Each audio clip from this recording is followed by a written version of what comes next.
Adequate notice of this meeting has been provided to the Co-Star, the official newspaper of the Borough of Belmar, and the Asbury Park Press on December 2nd, 2020. A notice of this meeting was posted on the bulletin board of the municipal building.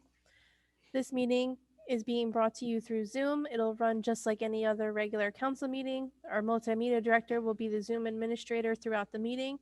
You will still be able to comment during the public comment sessions. When the time comes, you will click on the raise hand button or dial *9 if you are here by phone. Our multimedia director will then unmute each person one at a time so you may speak. Please remember to state your name and address before speaking. Thank you. Thank you, April. If everybody could join me in saluting the flag of our great nation. I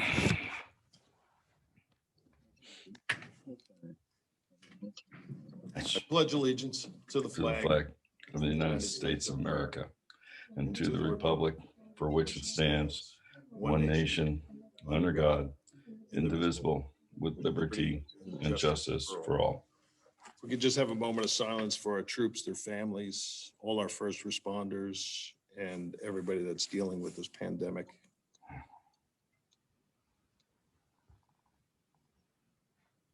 Thank you.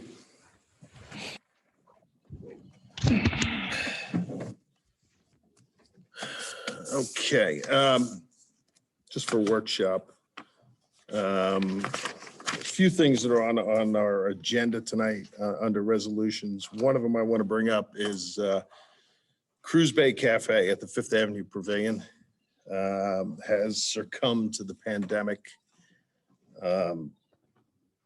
because of everything that is going on. They could not pay for their lease this year, and they are going to vacate the building. We've had a lot of discussions with them to try to help them out, but when it comes down to it, that it's not the Cruise Bay that's hurting them. I guess it's all their other places, and they just did not have the money to pay. So they're looking to get out of their lease. And what we want to do is get right out to rebid it and to see if anybody is interested in bidding for the Taylor Pavilion for this summer. We tried to work a few things out with them, but they're basically probably almost in a position to go bankrupt. So it's one of those unfortunate things that happened because of the pandemic, but so there's two resolutions on here. One is to release them from the lease, and the other one is to go out for bid to see who would be interested in leasing the concession at the Fifth Avenue Pavilion. It's never easy to let anybody out of a lease, but because of what we're going through with the pandemic, we feel it's only fair to release them from the lease and then try to find somebody else that doesn't have such a big organization to lease that space. So that's on the resolution. If anybody has any questions about that. All right. I don't have much. I mean, everything else is pretty much what's normal for the resolution calendar. I don't know if anybody wants to bring anything up before we vote on it, but if not, we will move on because that's all I have. Yeah, I don't have anything that's on the resolution workshop, but I did want to note that the zoning board sent their annual report up with some recommendations for the council to consider, and I think we should all take a look at that and probably, either have discussions about what we think about those recommendations for implementing.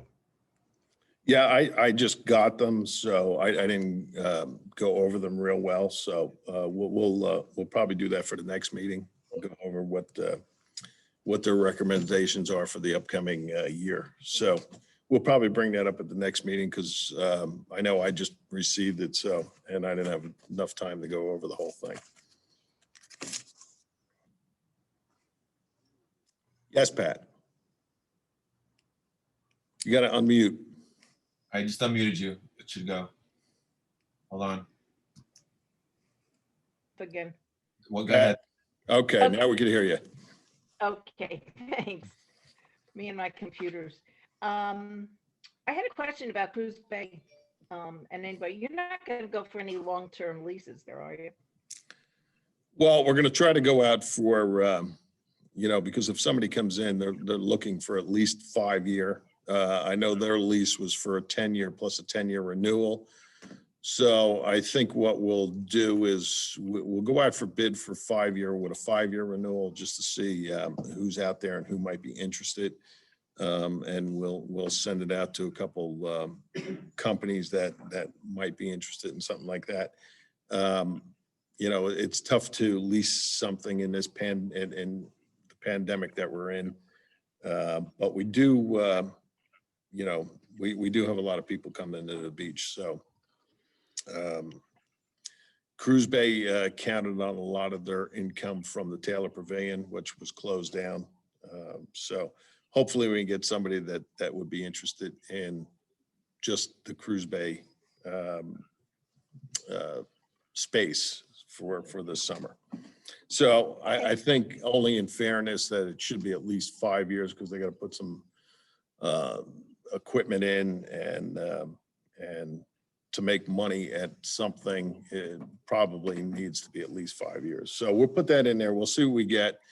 Of course, all bids can be rejected if we don't like what's coming in. So we'll put it out there and see what's available. That's good. Thank you.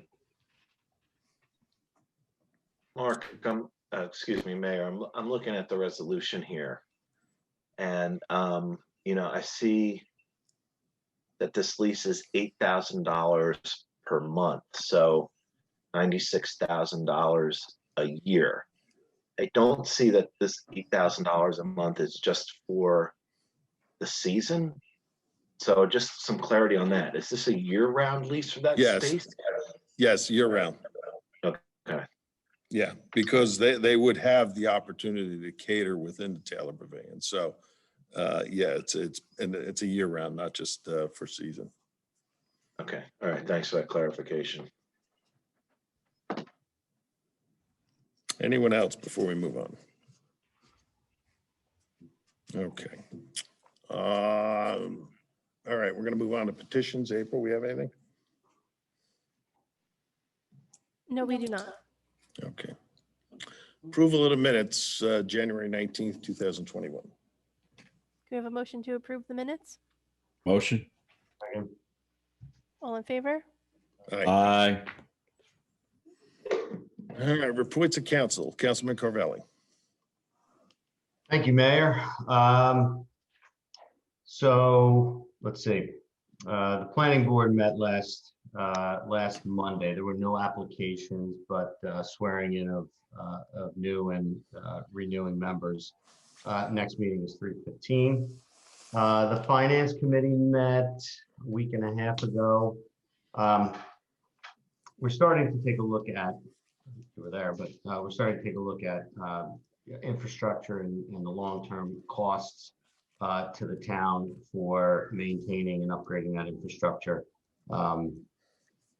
Seeing as how much it's costing to replace a section of sewer pipe on 15th Avenue. It's a pretty huge undertaking town-wide. And so we're discussing strategies and ways of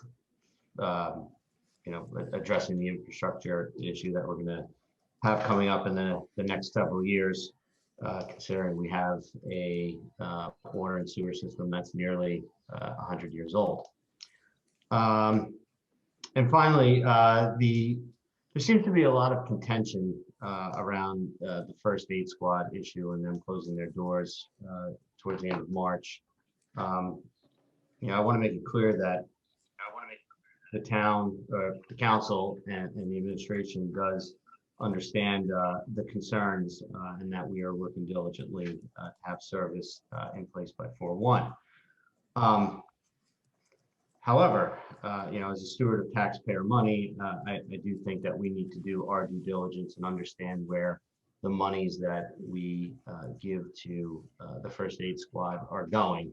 And it seems to, from all of the information that I've received and all of the correspondence that I've read, there seems to be some hesitation to us getting insight into their finances. And like I said, I've reviewed all of the correspondence, and I'm not sure how else we as a town could have proceeded and prevented what is transpiring from transpiring.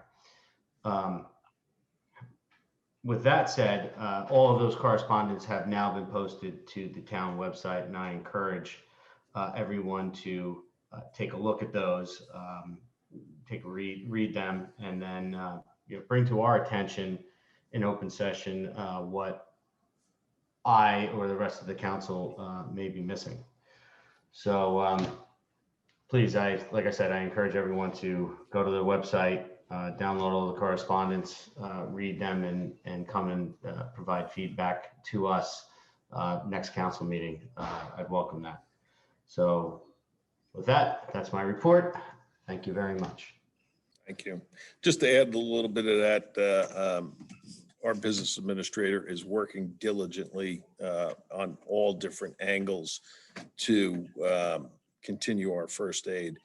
One of the things that we have been looking at is to take on their employees in the borough and continue the first aid moving forward, having a Belmar first aid with their employees that they have hired. We're looking at that whole angle. And so, our business administrator, Kirschenbaum, has been having meetings almost daily on that. So, but we will have, I'm hoping that we could take something over, whether it's run through the police department. I know they just want to sell off the property and the building. So we might have to take the Belmar first aid under the umbrella of the police department. And we're working on that issue, but hopefully we can keep the Belmar first aid intact. They've been there for 93 years, and I, for one, would hate to see it go. I mean, they've done such great work over the years, and whatever we can do to keep it going. So we're working on that. Plus, we're working on some contingency plans, and we're looking at all different angles. But I can assure everybody that we will have emergency first aid or emergency medical services in this town on April 1. So I just wanted to add a little bit to that. Councilman McCracken.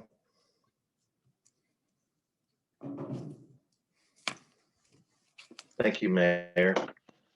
The Belmar Housing Authority met last evening. All units are full, so that's good news. The building superintendent, Mike Carr, thanked the borough for assisting him in clearing the snow over there. So that building is safe for seniors to get around. So the Housing Authority is appreciative of that partnership with the borough. John Bonello is an attorney, I believe, out of Red Bank. Is appointed as the Housing Authority attorney. Amy Spera is the qualified purchasing agent. And they also thank the Friendly Sons of Shalala for purchasing a meal for the residents of the community. It's not the first time that they've done it. They purchased the meal through the manor, and they were delivered to the residents a nice hot meal. So the residents there were greatly appreciative of that. Again, the meetings are public and they're the first Monday of the month. Shade Tree Commission's next meeting is on February 17th. That meeting will be, one of the topics in that meeting will be to discuss the tree inventory. That was done in town. The municipality put together this flyer called Tree Facts. It's an instructional flyer. I actually think April did it. Thank you, April. For contractors and new owners in town about which trees they are responsible for. Well, they're responsible for all the trees in the property, but the trees that they're responsible for getting a permit for, and those are between the sidewalk and the curb. If they want to prune them or remove them or replace them. And it's an easy, just an easy way to, rather than shift through the ordinance or sift through the ordinance, to be able to review that, because there's been some confusion about new construction or renovations and trees being removed and not being replaced. And that's also been brought to the attention of the building inspector and the zoning officer and code enforcement in town to take a look at those. We certainly want to keep our town green and beautiful, and we just want to make sure that everybody is aware of the rules and how to follow them. One update I don't have, and I don't know if our borough administrator is aware or not, but I know we sort of kicked the invasive species ordinance. We tabled that. We were waiting for some decisions to come out of Lake Como. They were doing an extensive amount of research on invasive species. And I was just wondering, Ed, if you had an update on that, or if that's still a work in progress. I'll take that back to the commission. Still a work in progress. Okay, thank you. And lastly, Councilman Carvelli touched on this, and the mayor stated that he didn't have a chance to review it, so we'd be talking about the next meeting. But I did have a chance to review the Zoning Board of Adjustment year-end report. Thank those volunteers who were on that board for all the work that they do. They had 14 meetings last year. In addition to some of the recommendations that they made, I just do think we need to be aware that, we do have our new environmental resource inventory. We just had a major weather event in town. We are subject, obviously, to, other natural disasters and events. And, I think that one of the things we just need to be aware of when we review this, and I'm just sharing this now for people to think about when we talk about it at our next meeting or whatever the format for that is. But, certainly height and density, but, look at our parking situation too. Every time you see a snowstorm and you see the cars that people can't get off the street because they may not have a place to put them, it's just something to think about as we look at our planning, master plan, and zoning to make sure that we have adequate parking in the town so that public safety can respond well to emergencies. DPW can clear their streets when there's major snow events such as this, and also allow access to DPW to clear drains and stuff like that as ice and snow melts, or they get clogged with branches after a major windstorm or something like that. We all want to be very well aware of all those situations. So great report by them and a lot to talk about. But just since we've had a state of emergency here the last couple of days, a couple of things have come to mind that I want to keep in my head as we look at those moving forward. And I think that's all I have in my notes, with the exception of thanks to DPW and the borough for the response in this storm. I listened to the governor and didn't go out, but I did get out a little bit this afternoon and looked out the windows a lot yesterday, and it seemed like they were doing a good job keeping our streets clear. So thanks for that. Thank you. Councilman Brown. Thank you, Mr. Mayor. I also want to echo Councilman McCracken's sentiments. I thank you, DPW. I also did not go out, but I can tell you, if the rest of the streets in town are like 11th Avenue, we're in great shape. I mean, we did kind of dodge a bullet compared to other places in the county who got quite a bit more snow, but we still had enough that had to be cleaned up. We couldn't be driving around if DPW hadn't done such a great job cleaning everything up. So thank you, John McGuire, and thank you everybody on your team. Really appreciate it. I don't really have anything else. I do want to echo the comments of Councilman Carvelli and Councilman McCracken and Mayor Walsifer as far as first aid goes. I mean, we are taking action tonight because it's the responsible thing to do to make sure there's no interruption in emergency medical services in town. But I am still hopeful. I know I am still hopeful that maybe in some way, shape, or form, Belmar First Aid continues to exist, because I think it's a big part of the town's identity, and anything we can do to keep it there, we have to do that. So that's my report. Thank you, sir. Thank you. And yes, I'm with you. We need to keep it in town. Council President Wong. Thank you, Mayor. And I want to echo what everybody said about DPW, John. It was a great job. I mean, the streets look like it never snowed here. They did a wonderful job of plowing. But also to just touch for a second on what Jim talked about. There were cars on the streets and the plows cannot get through. And some of these cars, I know down at this end, are rentals. And I'm beginning to believe that some of these people who come into town, winter rentals, they're not hooked up to our code red and they don't understand. And I guess maybe the realtors or the owners who rented to them have told them that when it snows, they need to be off the road. So I think that's something we may want to look into in the future. I know it wasn't top of mind because we didn't have snow for 2 years. So, but here we go again. So it just might be something to think about. Last night we had an ADA meeting, first one in a while, and we are in the process of offering the new residents in town, um, for lack of a better word, it's the welcome wagon, and we want to fill that with all the information on what our town has to offer, from restaurants and shops, county programs for challenged and disabled people. We're going to look into this. I'm going to be working with John. Some of it will be in paper, some could be digital. This is all in the works right now, and I think it's pretty exciting. We have a lot of homes being sold, a lot of new people in town, and there's we have a lot to offer. So this way we'll have a list of everything the town and all its everything that we have to offer to them.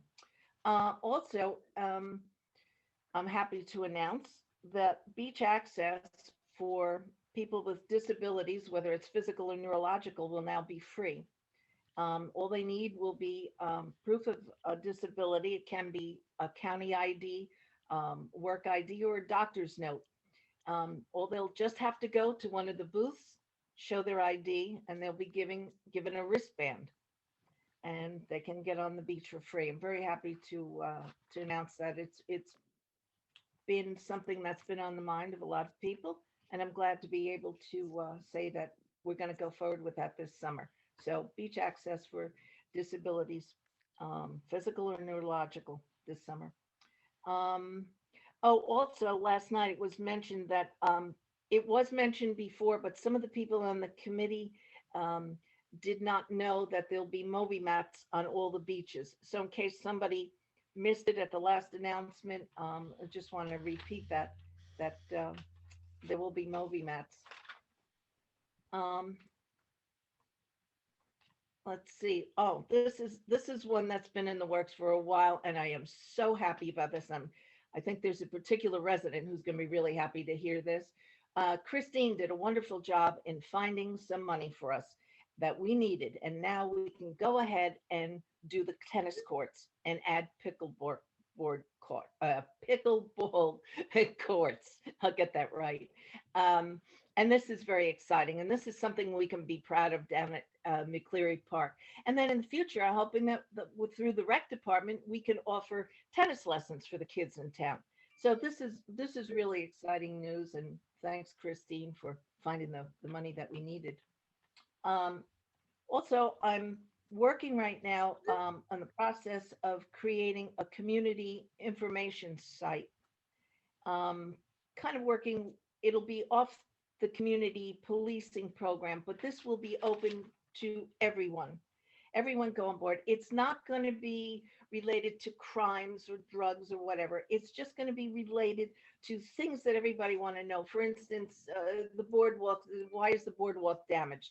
Well, a car banged into it. 12th Avenue was closed because we're working on it. Just information pertaining to things that are going on in the town that everybody would be interested in. It's a work in progress, and I'll keep you informed as we go along. I'll be working with Chief Scott, with the mayor, on this, and it's just to keep everybody informed as to what's going on. I guess that's about it I have for now. Um, thank you, Mayor, very much. And I'm very excited about these new programs. I'm very excited about the tennis courts. That's great. Thank you very much. Thanks, Pat. I just want Business Administrator Kirschenbaum to talk a little bit about the disability daily badges, because I just want to make sure that everybody's clear that how we could do it. So if you could just add a little bit to that, Business Administrator. Sure, Mayor. The disability falls under the statute of the public trust doctrine. And there is a statute on our website for beach badges that has to be followed in order to qualify for that. So we're going to have the booths equipped with all that information. We're still working on the fine print as far as how we're going to launch this program. But we're going to be following all the statutes and be responsive to HIPAA violations, that we don't cross the line there. So there's going to be some guidelines on our website and information for anybody that does have a disability, so they do the right thing. Okay, thank you. Yeah, just to clear that up. So, we have to follow the statute, and we're gonna have to, I guess, put it in our ordinance. So that's coming up. All the logistics for that are, we'll iron out and get that up to speed before summer starts. But yeah, I'm happy that we can come up with a plan to have our disabled residents and visitors be able to use our beach for no cost. Mr. Mayor, I'm sorry to interrupt. I just want to check. Isn't this the same exact process that we use for active military and veterans? They could come to the booth, they show their badge, they get their wristband, and they're on for free. So it's Yes. basically the same. That excellent. Thank you. Yeah, same principle we're going to use. But we just want to make sure we have all the logistics down and follow what the statute says. So we're working on all that, but before summer, we will have it in place. The only thing I have really in my report is I definitely want to thank DPW. They came out, they did a great job clearing the streets, making sure everybody can get around, clearing up Borough Hall so everybody can get around, schools. So they did a really good job. I think we covered everything else that I was going to cover. So that's it. Mayor, Yes. okay, just one thing real quick. I know this will be part of the program, but just to emphasize, we just don't want anyone who is disabled or a veteran who's accessing the beach this summer to be embarrassed or feel uncomfortable about the process. So we just want to make sure that during the training with new hires and existing employees that we have in April and ongoing through the summer, we have the program clearly outlined so that they're able to address these situations and give them the access that they deserve without being uncomfortable. And we just want to make sure that that's part of the ongoing training and plan to avoid any kind of embarrassing situations. Oh, absolutely. Yeah. We'll definitely have that training in place. They do have training sessions for everybody that's in the booth. And they'll be issued a wristband like everybody else gets to access the beach. So our badge attendants or the gate attendants won't even know the difference, but we will. We're definitely not going to embarrass anybody. They're just going to come up to the booth, show their credentials, and they'll get a free wristband to get right on the beach. So, and we'll have training programs and make sure everybody's in place to be up to speed for that. All right, we'll move on to public session for any of the consent agenda items. Please click the raise hand button or dial *9 if you're here by phone, and remember to state your name and address before you speak. Okay, thank you, April. One moment. Gerald, coming to you. Good evening, everyone. Good evening. I have a question just on, a couple of questions on Mr. Bonifusco, could you just name and address, just for the record? Gerald Buckafusco, 409 Fifth Avenue. Thank you. Go ahead. Resolution 2021-52. Reading the title, it seems like it's for approval to use the competitive contracting process for procurement of emergency medical services.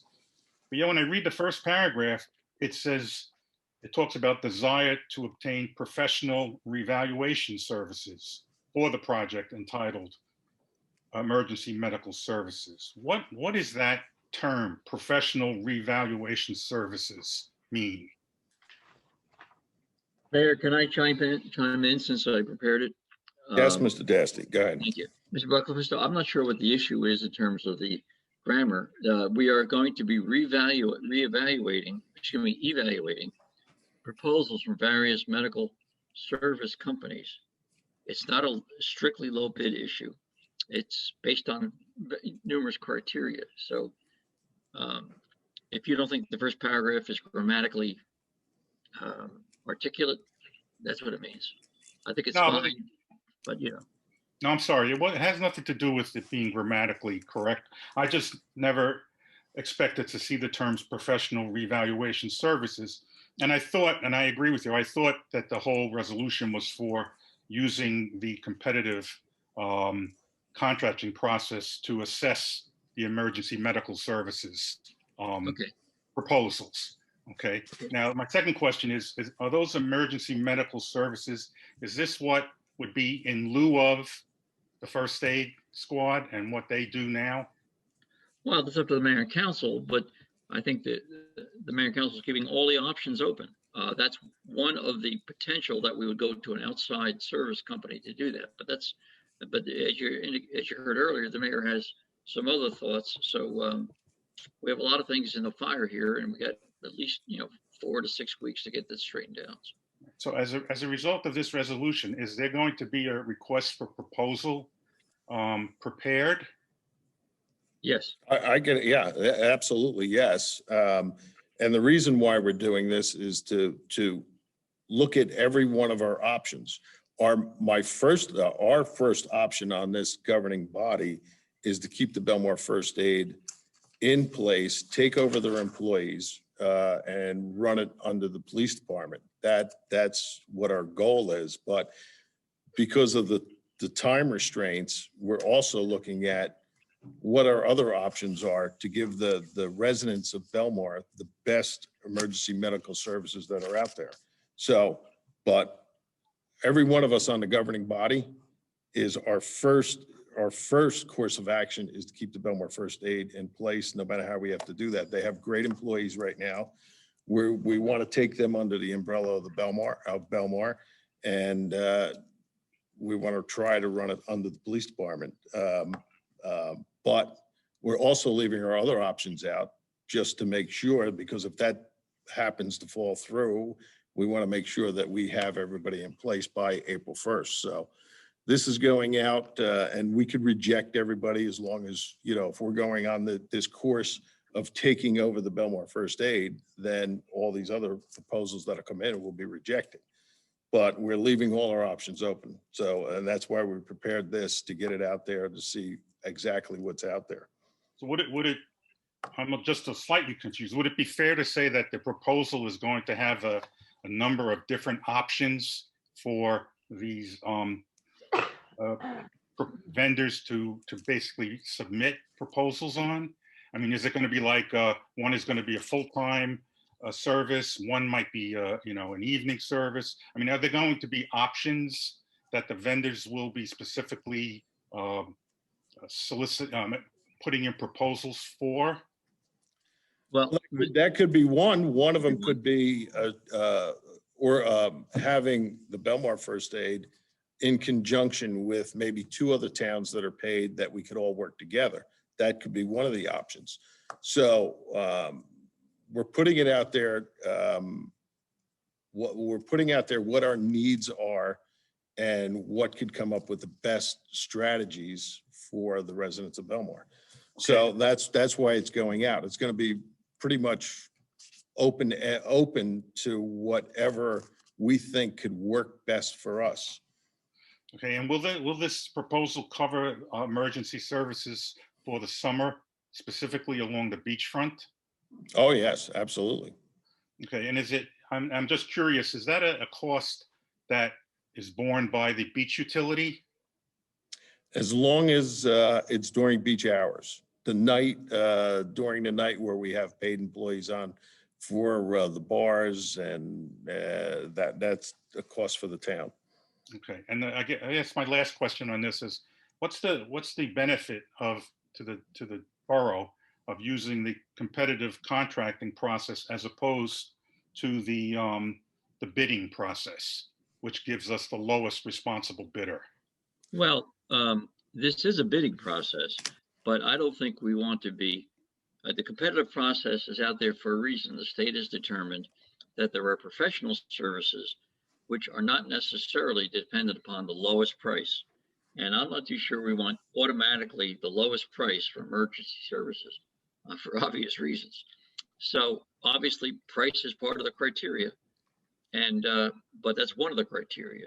So I hope that answers your question. Yes, it does.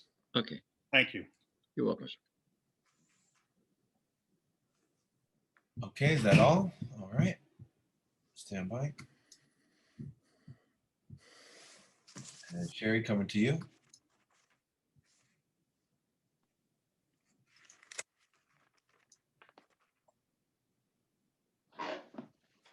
Hello. Yes, go ahead. Hi, Sherry Russo, 1218 Briarwood Road in Belmar. I started out with only a few light questions, but in what you said, I have a few other things to say. One thing is I work with, volunteer with some organizations that are work with people with disabilities, and I texted a few people to find out if it was illegal for us to ask for IDs. And the two people that I asked thought that it was illegal to ask. I'm sorry, I can't hear you. Well, whatever the statute says, that's what we're going to do. All right. And so we don't know yet. And my other question is, what about, do you know, some people have those handicap placards? Would that be something that one would use to show proof of disability? No, No? that's for a driver. That's a driver and a car.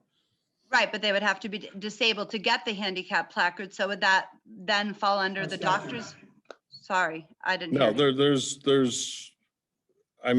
kids that use their grandparents' handicap stickers. So no. Oh, of course, right. But I'm just saying, like, let's say Just woman to had clear it it- up, whatever the statute says that Yeah. you could ask for ID, that's exactly what we'll be using. Okay.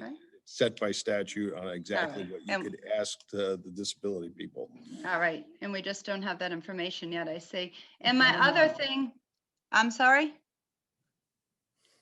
I didn't hear what Mr. Kirschenbaum said. It's online. You can It's look it up. online, okay? Just because you didn't have the information, I figured that you would know it if you had read it online also. And my other thing that I just want to say about that, I think that's kind of crappy, if I can use that word, that, you know, it's hot in the summer. Someone has a person with a disability. Are they waiting in line? Do they get to go to the front of the line? Can we at least make that for them? Sherry, I just want to stop you for a minute because I'm just Yes. realizing this is a public session for a resolution item. So if you have a Was that not question. part of the resolution for, I'm sorry, I thought. No, it's not part of the resolution. You could ask all those questions at All the right, end. I will I'm just ask them. realizing that we're in public session for Oh, resolution. yeah, no, I knew that. I thought because we talked about that, that it would fall under this. Is first aid under this time now? First aid is, yes, because we're going out for bid to check to see what's out there. Okay, and one thing Mr. Dasty said is the lowest price doesn't matter and that we don't necessarily want the lowest price. Yet we had so many problems that you all talked about with the last first aid that we had. And it was frequently talked about their price. Like you talked about that all the time. You know, they wanted too much money or they wanted more money. And now, all of a sudden, the lowest price doesn't matter. No, you're, Ms. Russo, I didn't say that. what we I talked didn't say about, it doesn't I matter. wrote down exactly what you wrote in there. It said no, lowest I we price did talked, not what doesn't we matter. talked No, about, sorry, you're, what we talked about was, we wanted to find out, we gave them a lot of money last year when they came to Oh, us for absolutely. insurances and whatever.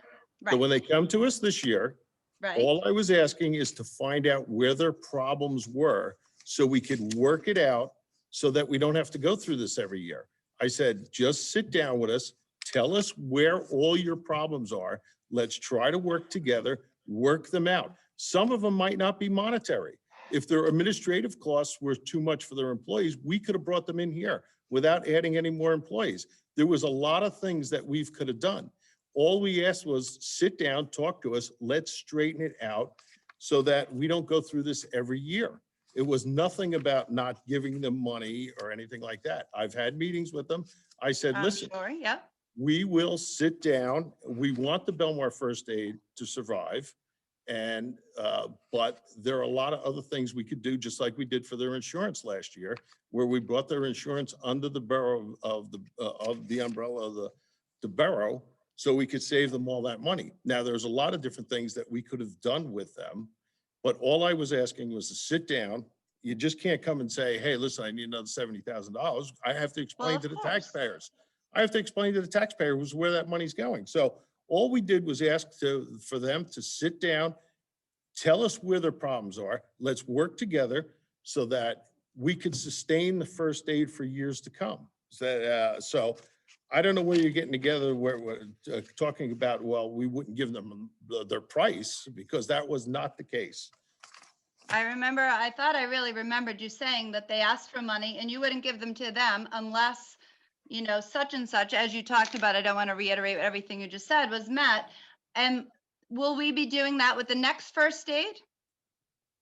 I'm assuming Absolutely. here, But if right? it comes under the umbrella of the Belmar, we'll know where the problems are and we'll know how to fix them but because the first aid is a separate entity, Right. they didn't feel like they wanted to show us any of their problems, and they just decided to close. So they are completely separate from the borough of Belmar. Oh, I understand that, absolutely. And now So being, now what we're trying to do is they have great employees down there that work hard for the Right. borough of Belmar. yes, And we are trying to bring them in and put them on our payroll and run first aid. right, right. That's our first choice. But we're also looking at who could supply the best medical emergency services Oh, for the whole town. absolutely. Yeah, And price is not, lowest price in something like this is not always the best way to go. I absolutely agree with Ms. that. Russo, the just lowest as price. Ms. Russo, I think you misunderstood me. I did not say price is irrelevant. What I said in response to Mr. Bucafusto's question was, that's one of the criteria. We don't automatically take the lowest bid. That's why it's a competitive Absolutely. process. And I agree with that. Well, Yes. you said I said price is irrelevant. I never said that. No, I didn't say relevant because Irrelevant. I took notes here and I wrote down in my notes, and relevant wasn't a word that I wrote down in my notes, so I wouldn't have used that. And one more question on that quickly. In speaking about you combining with other towns and regionalizing it, would we still then have control over what you're talking about here, or would something else be going on? Ms. Russo, this is all in the planning stages. Oh, So- absolutely. And Yes. believe me, the only thing that this governing body is looking at is the best medical services for Belmar. So if I think it's gonna diminish what we have here, we're not doing it. So, and you know, you could talk to me, we don't have anything in place yet. We're looking at every Right. area that we could look at. We have April 1st as a date coming up. But I will tell you Absolutely. this, we will have emergency medical services in this town by April 1st. Absolutely. I just want to, comment on one thing you said, that you were looking for the best first aid possible. And I believe that our first aid when it was here was amazing and it was absolutely wonderful. I just want to say that and point that out. And I totally agree with you. I worked with them I for think, 25 years. they were 25 the years, I best. worked side by side with them. So Yep, and I I know just how wanna good say- they are. Yes, I think that they are the best. I just wanted to say that and that they did great and that I think it's very sad that they are leaving. I think that is very sad for the town. They're the oldest first aid And I just think that is an awful situation. And, I just think that is such a loss for all of us. I agree. Thank you. Okay, thank you so much. And stand by. Coming to Linda Sharkus, stand by. Good evening, Linda Sharkus, 4th Avenue. I want to follow up, and one of the considerations when you go out to bid for a first aid group is that co-pays for residents should be charged. It's kind of like the beach badge. Why should we get a perk for having to go in a bus over to the hospital? We don't get a perk for living in Belmar being at the beach. And I think if you had income from a co-pay for people with insurance, I think it's bad enough we got to cover the ones that don't have insurance, but I think for those of us who have, that probably isn't a big expense overall. And I think that's one of the things that we may have made a mistake trying to have free service, emergency service for residents. I mean, especially if people do have insurance. Thank you. Okay. Thank you. One moment.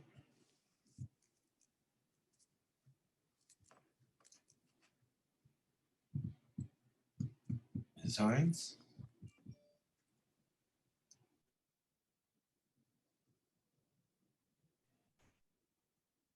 Good evening to you all. This is Franny Hine. I've been listening intently to. Franny, just state your address, please. My name is Franny Hine. I live at 84 Ridge Terrace in Neptune City, New Jersey. I've been with the Belmar Case Club for 40 years. Everybody keeps talking about all this money that you gave us. Last in 2020, we received $33,000 from the borough. Got half of that in May, I believe, and the rest of it the second week in December. So it was $33,000. It wasn't $80,000 or $70,000. The money that you paid for the employees at the beach did not go to the Belmar. Not one penny of it. It went to employees of the borough of Belmar. So that's not so true, you know. But you did charge for the people coming off the beach, correct? I'm sorry? You charged for everybody coming off the beach going to the Not hospital. everybody. They didn't have insurance. They didn't pay. And 10 times out of 15, they refused medical treatment, and it was a wash, and we never billed after. No, that's not true. But anyway, you're talking Freddie, about it's really neither here or there. You guys decided to close up, and we're trying to figure out what to do. So, and I do appreciate everything that you guys did over the years. I really do. I worked side by side with you guys. It's a shame what's going on. That's straight though, Mark. But, we have to. Back into the GIF, that's right. But it didn't cost you a penny to do that. We paid that premium, $25,000. We paid the GIF, not you. I get it. Well, listen, we could go back and forth. We went through everything that we've paid through the years and looked at everything. All I did was ask you when we sat down was, let's see where the problems are so we could straighten it out once and for all. That's all I asked. And what did I tell you? I told you you told me you needed $70,000 to continue. That's all. That's all we have. Right. So all I wanted to do is, and Franny, this governing body has to answer to the taxpayers of Belmar. And believe me, we would have done anything, and we were trying to work it out. Then we got a letter in January 1 that says you're closing up. And when we tried to talk to your attorney, he just said there's no talking. You can help us going under. And you laughed and said, I'll buy the property. There was 10 people in the room that heard you say that. So don't tell me how much you've done for us trying to help us. That's just not true. Then you make up this story that you gave us $80,000, and the next thing I know, I'm getting letters from Mr. Casty, That's cool. Kenny Pringle has all our financial records, and you go see him, and he'll show it. But you don't really have a legal right. I didn't like the way you presented yourself, saying that you gave us $80,000, because that's not true. It's just not true. You gave us $33,000 last year. Franny, I have That's it. professionals that have everything. So, you know, but listen, I don't want to I don't want to be on this council meeting arguing with you. We were friends for years. And I do appreciate every one of you guys, every one of your family that did so much work for them. But we're in a position now that, you know, Yeah, you are. we're doing You guys, things. you did this. So take that one. What's that? You did this. I did it? Yeah, you guys did this. Making up stories and coming after us, saying you gave I didn't make up any kind of $70,000 so story. you had a right to go into our books. You don't have a right. I didn't come. I'm Yeah, not going you're after you, fine. Franny. Franny, we're beyond this. I mean, you can cut- sit you here and cut argue my with me all budget. you want, The but we're 2019, beyond this. you We cut my have to budget by figure out, $6,000. what we're gonna do for emergency medical services. Good luck with that. But let's get the story straight. You cut my budget by $6,000 in 19 and in 20. So you know that. Cut my budget from 39,000 to 33,000. And so all this working with us, I don't think you did, you know. I don't know if you knew that or not, but let's get the story straight out here, you know. Let's get the story straight. We are going to close, Mark, because it's impossible to keep going. That's all. That's all. Franny, all I want to do is I want to keep it going. Well, you should. Okay. All right. So, and you know, I wish you the best Right. of luck, and I don't blame you. I Please love do. all I the think you first do. aid guys. I've been accused of stealing money. I've been accused of other stuff too, so I don't like it. Not by me, you haven't. No, not from you, from your boy next to you. So, Franny, come on. yeah, really?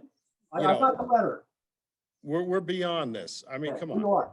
I just We're want you trying hear to do, from we're me. trying to do I the wanna hear best for from the you. town. I want everybody to hear from me because I've been there, I was there 40 years and nobody loves that town more than I do. So don't make it out like you're gonna be the savior.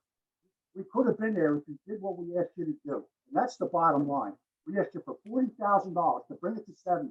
That's All you we had to did. do was sit down and talk to us. I We already don't know did. why you didn't want to do it. We did. We didn't get it. Franny, we're beyond that. I mean, we could argue all night We long are. here. I have a I council just meeting get to angry run. listening to this stuff because you never gave us $80,000. Never, it never happened. Didn't happen. You So could tell sit the down with my truth. professionals and they'll show you exactly. Yeah, you do that. That's all I could tell you. They're wrong. Oh, okay. Yeah. All right, I'm done. I'm done. Thank you. Thank you. Talk to you about it. Good luck.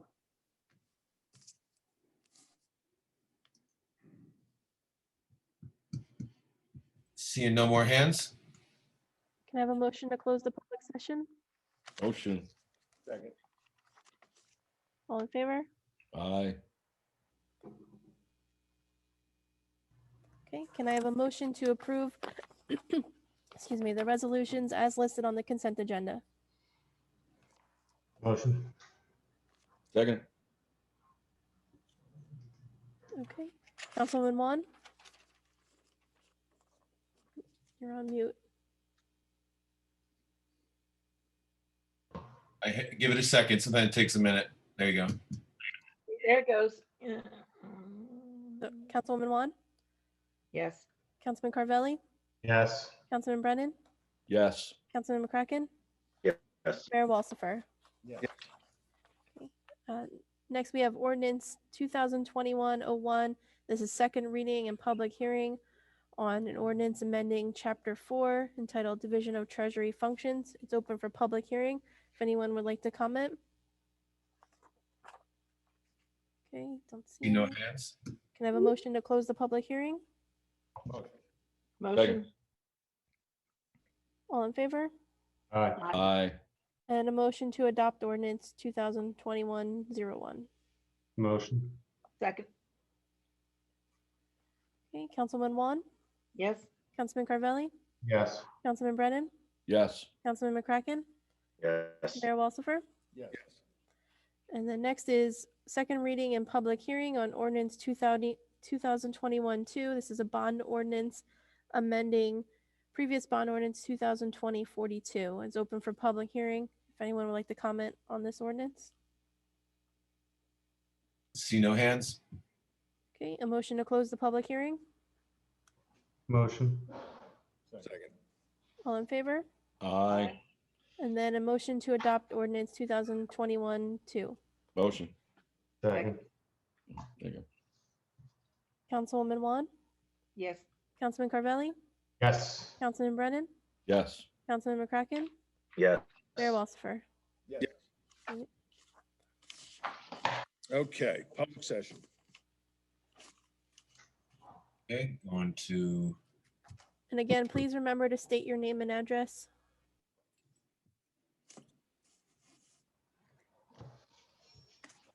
one second, just trying to give everyone a chance. I'm writing the list. Everyone can get a fair shot. And going to John, stand by.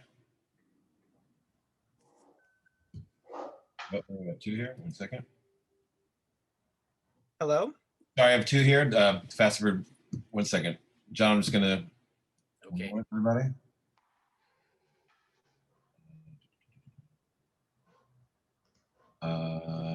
Who do we have first? John? John first. John can go. Laney, 1 second. Apple, I'm just gonna put you on the side. Okay. John. Sorry. Yeah. Hi, guys. It's John Walsh, 1101 B Street. John. I just wanted to ask a couple questions. The storm drains on each block, are they going to be shoveled out? Because there's a lot of flooding happening like on sidewalks and coming up towards like, I guess, people's aprons of their driveways. I mean, my dad did ours on our block, but I don't. Is DPW going around doing that tomorrow or something? If anyone can answer that. Go ahead, Mr. Kirschbaum. You want to answer that? Yeah, John McGuire's on. Oh, is he?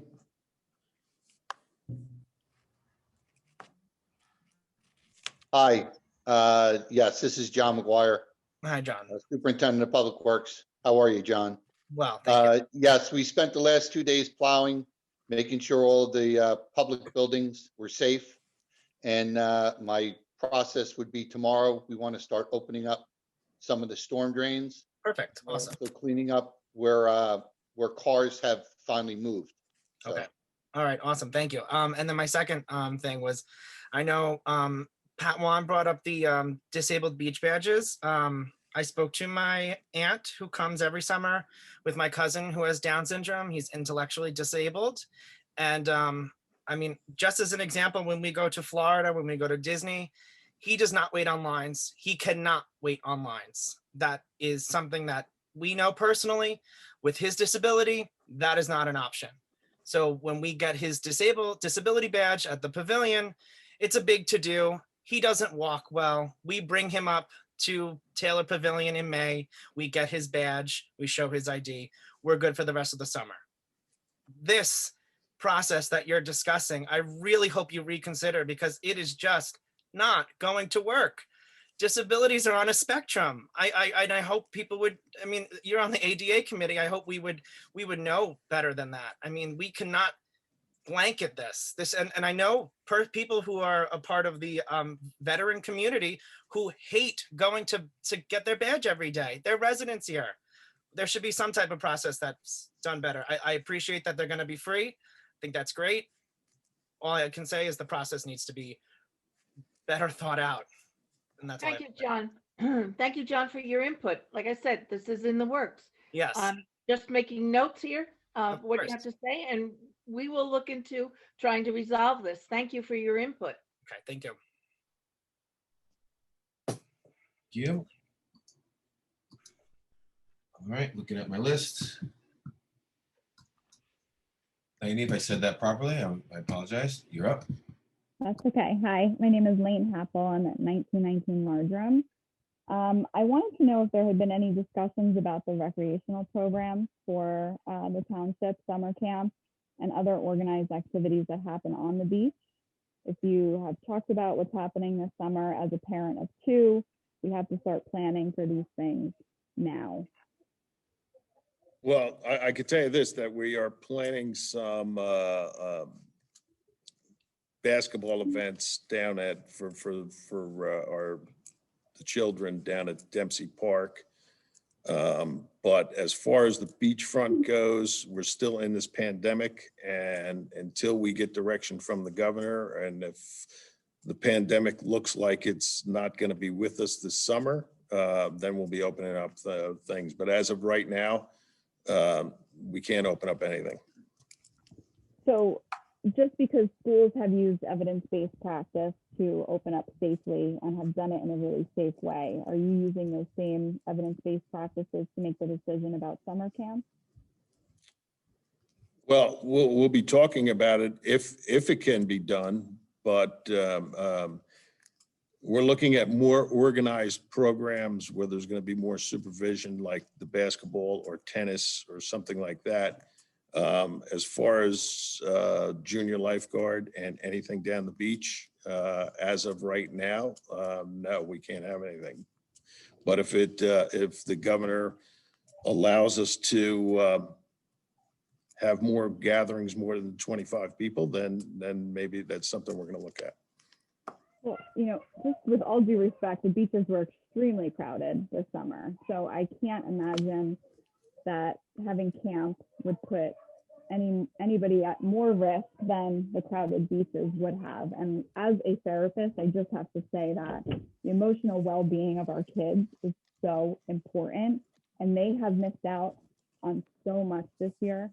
And I really fear for what the fallout is going to look like if they can't look forward to something and have some sense of normalcy this summer.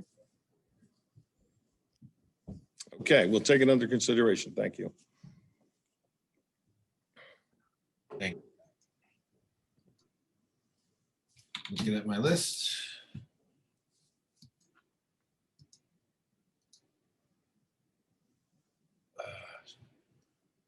Linda, you- Hello again, Linda Sharkus, 4th Avenue. Hi, Linda.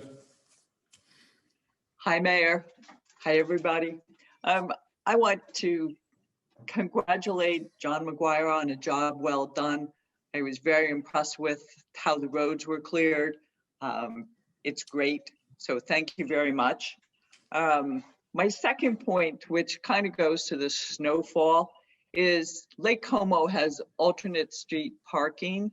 I think in the southern part of town, we might consider that as an alternative to trying to get all the cars off the street. I don't know what you were up against, but this may work similar if we had a program similar to what they had. During snowfall, they could be on, east and north, and then they change to west and south after the end of the storm, which would give the guys plowing the opportunity to clear both sides. So just my thoughts. My next point is, last week I got a COVID shot, and the doctor that gave it to me has an adult autistic child, son. He comes to Belmar from North Jersey because of all the advantages of getting the badge and be able to take his son regularly to the beach. And he goes across the street from DJ's because it's one of the few places that he could go eat. So getting the badge for somebody who's doing a ride on the weekends would be much better than having a wristband and having somebody who sat in the car with somebody may have attention problems. I think that going back to the badge would be very desirable, and something he was disappointed when I told him when I went for my shot that it looked like he'd have to pay for a badge. So not having a badge is probably problematic for, as John Walsh had mentioned. Thank you. Okay. Thank you. Gerald, I see you had your hand up and you coming on in. Go ahead. Gerald Buckafusco, 409 Fifth Avenue. Two things I'd like to address. At the last meeting, there was a discussion primarily by the mayor and Councilman McCracken regarding the painting of the water tank. And certain things were said, which I later investigated. The first thing was, in 2015, the borough bonded $350,000 to repaint the water tank, okay? That was picked up by our local media also, by the way, and was headlines in the Coast Star if you didn't see that. Well, let me tell you, I went through all of the bond ordinances that exist for the water utility, and I went through all the minutes from 2012 to the end of 2018. And guess what? There is not one bond ordinance that specifies $350,000 for the painting of the water tank. So I don't know where you got that information from, but it's wrong, okay? Number two, then it was said, well, we don't have this money, and it was probably used, that's right, it was used to pay off a lawsuit, okay? And that's a half truth, because if anybody listening wants to find out about the lawsuit, just go to the minutes of November 8th, 2017, which, Mr. Mayor, you were on the council at that time. And there was discussion by then attorney Northgrave about a settlement that was made between Metra Industries due to some work that they had done for lining the tanks. And the bottom line was this: it was a contract dispute. All right, they had a contract for $910,000, okay? And as they started the work, they found out that it didn't need to be done, okay? There was another problem. I think it had to do with the water valves. So they stopped working, and the issue became, how much are they going to get for the work that they did, okay? The town wanted to pay them $150,000. Metra Industries wanted $400,000. The lawsuit was filed in, I think it was October 2015, and it was settled in 2017 for $230,000, okay? So what would have cost the town $910,000 cost the town $230,000. If you need to verify that, also, if people listening, they can go to the bill list for November 8th, 2017 on page 37, and you will see that there's a payment to the Tesser Cohen Trust account. Those were the attorneys for the plaintiff, Metra, and you will see that there's a payment of $139,912 that was basically charged to the 13-11 ordinance capital improvement fund. The remaining $90,000 came out of the capital outlay and other expense repairs of the water utility, okay? So the reason why I bring this up is because I really was disturbed by the fact that you, Mr. Mayor, and you, Mr. McCracken, would put this stuff out there and say that it was a result of the work that was done by the Finance Committee in investigating this, when none of this was true. And all you accomplished was to make the town of Belmar look bad, okay? And I would really, really hope that you investigate things, especially when you're alleging that money has been missing, before you pronounce it in public. All right, my second point goes back to the first aid squad. One of the things I think we need to do here is think out of the box in terms of funding. You know, many towns are having a problem. Oh yes, it's happening all over the country, but I would rather see Belmar be the exception rather than the rule, okay? And we all know what the issue is. It's money, it's funding, right? The town doesn't want to give any more money, but the first aid squad needs money. Well, I have an idea. Over the last 10 years, we've had developers, property owners, builders, you know, who have gotten some nice deals from our town. Tax breaks, approvals for development plans that, you know, squeeze big buildings on small pieces of property or add additional floors. Essentially, what they want to do is maximize their profits, okay? And this has been happening, right? It's too bad that these developers haven't stepped up to the plate and donated a little money. Now, I'm not saying none of them have, but I think it's incumbent upon the council and somebody within the administration to maybe reach out, you know, like they reach out to you when they want a development plan and you guys meet and you decide to make a building, you know, on 9th Avenue with 4 stories, you know, without any public input. I mean, maybe these are the people that you should go back to and say, hey guys, you know, you put 200 plus more units in the town, you know, and now we have a problem, okay? I think it's worth giving it a shot, all right? Because you know what happens in the end?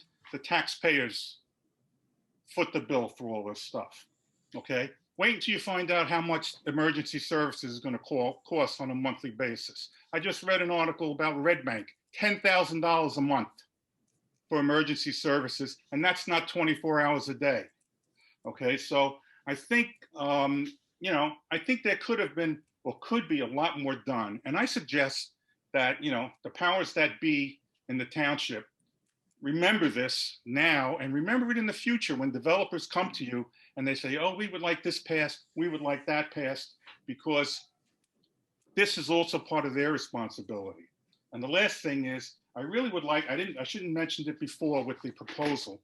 I really hope that this whole thing with the emergency medical proposal is transparent, because I would really like a commitment from the council tonight to say that there's going to be full transparency on this object. Because we have seen in the past proposals pop up at the last minute, not available for public review, and then before you know it, they get voted on. All right, so can we see this proposal before it goes out for bid? And can we see all of the proposals that come in before the council decides on who's going to get selected?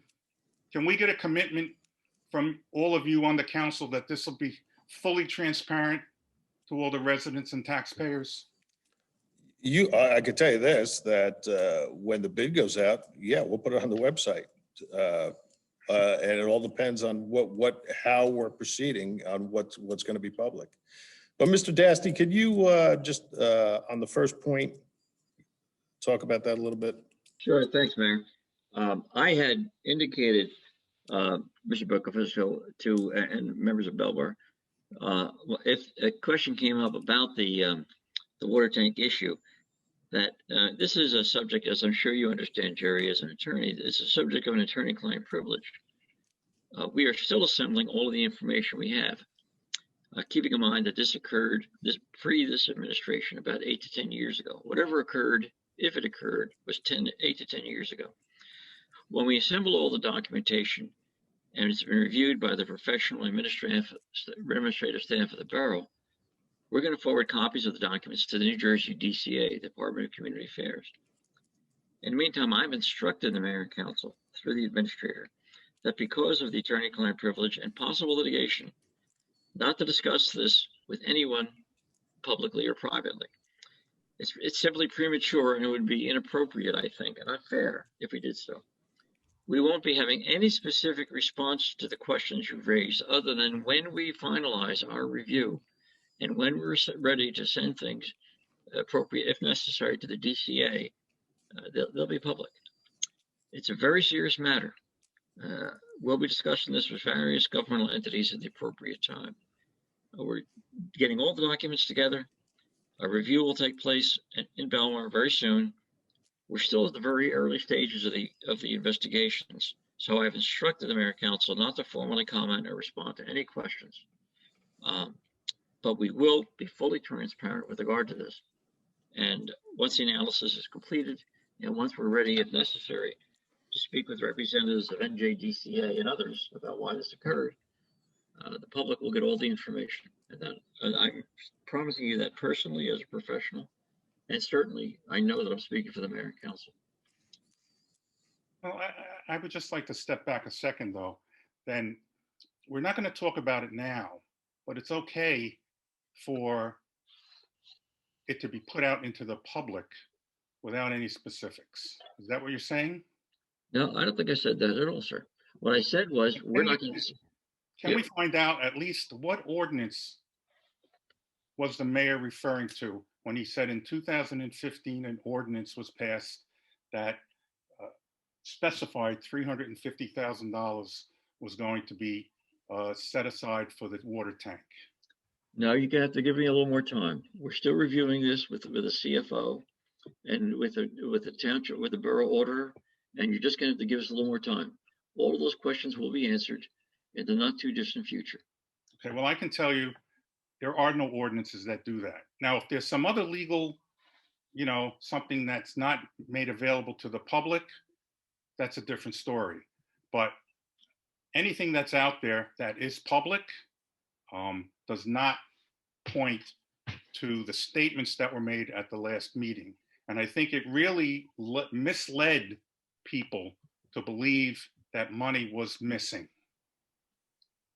And I think, you know, it would have been a better practice to not having said anything and just do your investigation and send it up to wherever you're going to send it, because it really, really makes the town look bad. And without the facts, you know, and the lawyer-client privilege and all that stuff, you know, it just leaves us all hanging, right? Because I look to the documents, I look for the facts, and from the facts that I see, going through the minutes, going through all of the bills, going through all of the ordinances, there is nothing to back up the statements of the mayor. So I'm looking forward to seeing what you come up with to back those statements of January 19th. Thank you. Thank you, sir. Thank you. And then Sherry, coming to you.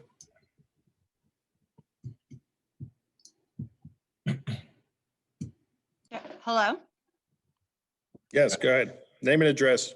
Yep, Sherry Russo, 1218 Briarwood Road. Two things. I'm sure that Jerry did far more research than I did. However, after the last council meeting, when I had asked the mayor some questions about whether or not he was on council in 2015, your answer was no, that you were not. And I wasn't. Absolutely. I just want to finish my sentence without being interrupted, if that's okay. However, in 2017, you were on council and you actually voted on that lawsuit. Like, that was a public record. I feel like we're on a TV show here with this mumbo jumbo of like, we're taking the Fifth Amendment. But I found myself that public record, and other people in town knew that I talked to some Democrats and some Republicans, and that everybody seemed to know that you were the past administration that actually voted on this. And I'm curious, you know, I also saw that it saved about the town $600,000 by settling on the lawsuit and things like that. But being that you were on council, you know, you knew that you wanted to run for office and that you knew you wanted to be elected and that you knew you wanted a position of responsibility. I'm curious, why not bring it up then? Like, and I don't know if this covers our under the, you know, we can't talk about anything attorney-client privilege or not. But like, it seems a little odd to me that on 2017, you vote for something, you know, and then here we are. Well, I'll tell you one, yes, I was on council, and when it was explained to me, it was a settlement for a lawsuit. And according to the attorneys, it was the best direction to take. That's all I could tell you about that. Right. And so I feel like, you know, if something's explained to me, that's all well and good. But, you know, I feel that people that are in a position of leadership, you know, should do a little bit more research to make sure that what they're being told is the truth. And, you know, All I can tell you is this, that I wanted the water tank painted, and there's an issue. And now the issue has become. Mayor, let's hold off, sir. I'm sorry, with all respect, listen to your lawyer. Listen to your lawyer. We're going to get there, Ms. Russo. We promise you. It's just going to take a little more time. Yes, well, my problem kind of is that, you know, we have these headlines of missing money that don't match an article. And then we have Facebook that's talking about like all this stuff going on in the past. And the finance committee is supposed to have this presentation today and all this sensationalized media is happening. And then we all come to council meeting today. I'm sure I'm not the only person that's on here listening. And, you know, as we're looking for answers to something that was spoken about, it's like, nope, not talking about it anymore because we decide attorney-client privilege. And I just think that's kind of, you know, odd to me that you bring something up, you know, and then, oh my goodness, the money's missing. Well, you know, we people that looked it up or talked to other people. I'm sure there's plenty of people that were on Facebook that were doing the same thing. And, you know, I believe you all have Facebook, or most of you I know have Facebook. And so, you know, we have this big sensationalized story. And now we're like, oh, we'll let you know down the road. And so number one, there's some things that, I hope that we know down the road, and we have no idea really if we're going to be let known down the road because, of course, we all know that we cannot predict the future. The second thing I wanted to talk about is I think it is absolutely despicable that Campbell is a class on planning board. I just want to say that I don't understand, and I just think that is an awful situation. As I said before, I volunteer with organizations of people with disabilities, and I think that just is something that never should have happened at all. Is there any comment about that? Well, you made a statement. If you want to ask me a question, No, I just asked you if there was any comment about it. No, I don't have any comment. There's a lawsuit Okay. involved. Oh, there's a lawsuit involved with him being on the planning board? There's a lawsuit and I'm not commenting on it. So is it, I mean, maybe this is a question for Jerry Dasty instead of you. Is it then illegal that Campbell is appointed to the planning board? Or is it legal or illegal? Sorry, is it A or B? That's right. It's a matter that I was first advised about a couple of days ago. We're looking into it. We're going to discuss that and other issues with the mayor and council this evening. All right. And unfortunately, and it seems that, in this council, first we had a problem with veterans beach badges. Then we have a problem with disability beach badges. Then we have a problem who made a horrific workplace for somebody who also has a disability who's appointed to planning board. And we have, first aid. I just, it just seems to be, a bad situation for people with disabilities, unfortunately. And I feel that that is just, despicable. Thank you.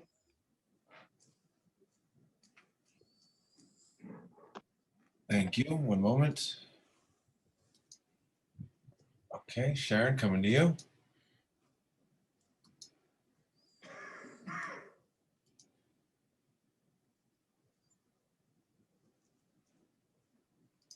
One moment, Zoom is slow.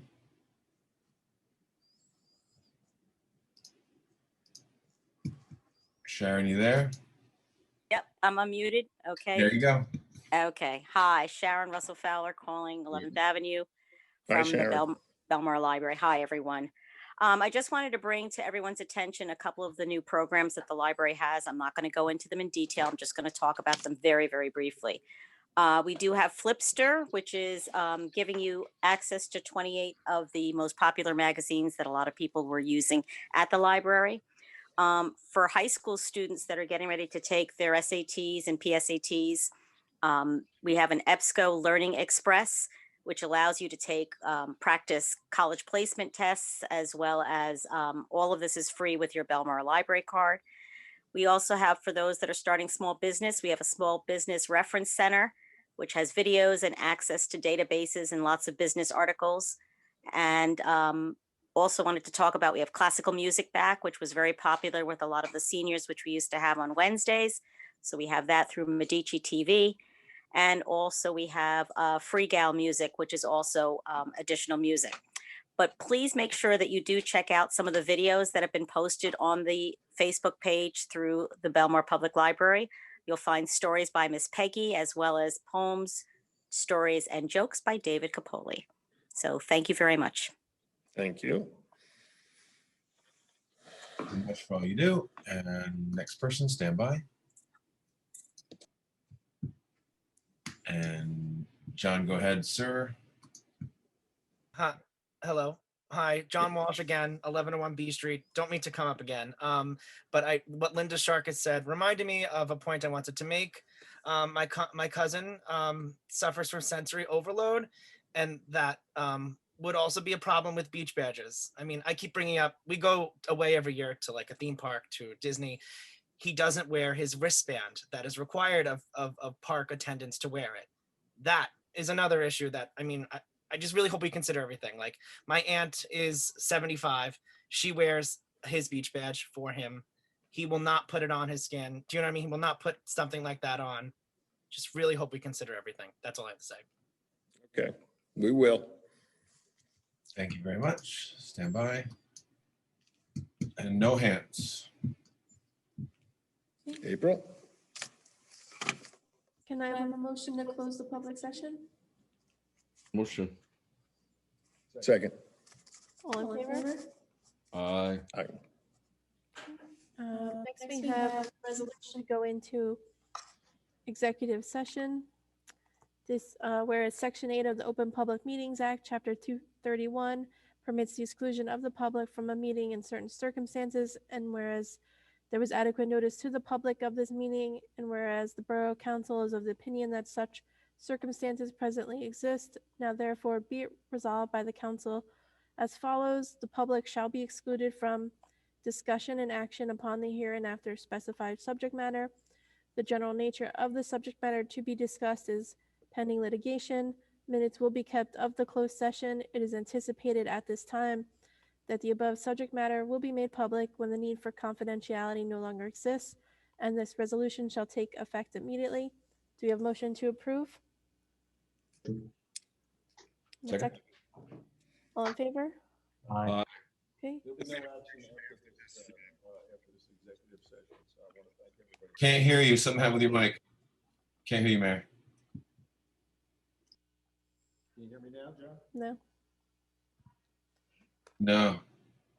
Just unplug it. How about now? Yep, you're good. Nothing? Go ahead, you're good. There'll be no action taken after this meeting, after the executive session. So I just want to thank everybody for coming out tonight. Thank you.